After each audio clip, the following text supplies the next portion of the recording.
Pronto? Pronto? Enrico? Sì, Ciao. ciao. Sai chi sono io? Eh, Sono Gioia.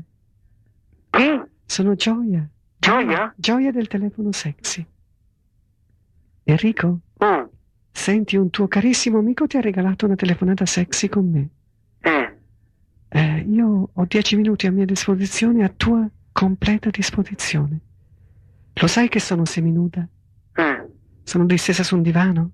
eh, Lo sai che sto per togliermi il reggiseno e anche le mutandine? eh, Lo sai che sono molto sexy?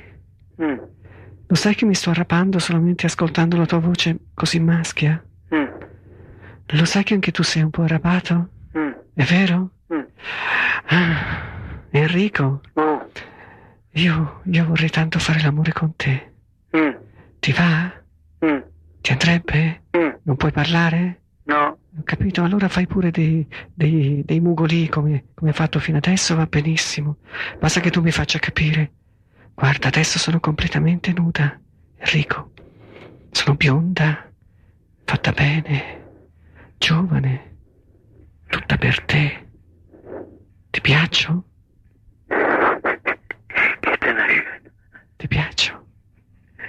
Enrico, Oh, cosa stai facendo? Eh? sto al telefono, ma sono qui la moglie. Accidenti. Senti, facciamo una cosa, ci possiamo vedere? Mm. Dove? E dove? Dimmelo te. Fai finta che io sia un amico, una persona così.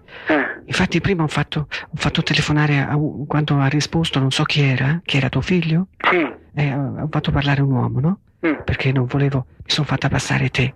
Senti, dove oggi pomeriggio? Sei libero? sì, Dove ci vediamo? Dimmelo tu. alla fiera, Sì.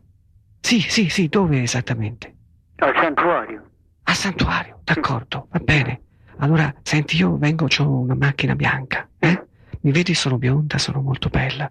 Tu sei un maschio meraviglioso. Di la verità, ti sei eccitato? No, Sì? no. Ce l'hai ritto? Ci vediamo stasera, Ci vediamo stasera. A che ora? alle 5. Alle 5, d'accordo. Va bene? Enrico, ciao alle 5. Sì, ciao. Ciao bello, ciao. Allora, vedete il colpo di genio? Quando ho sentito la voce di Enrico, io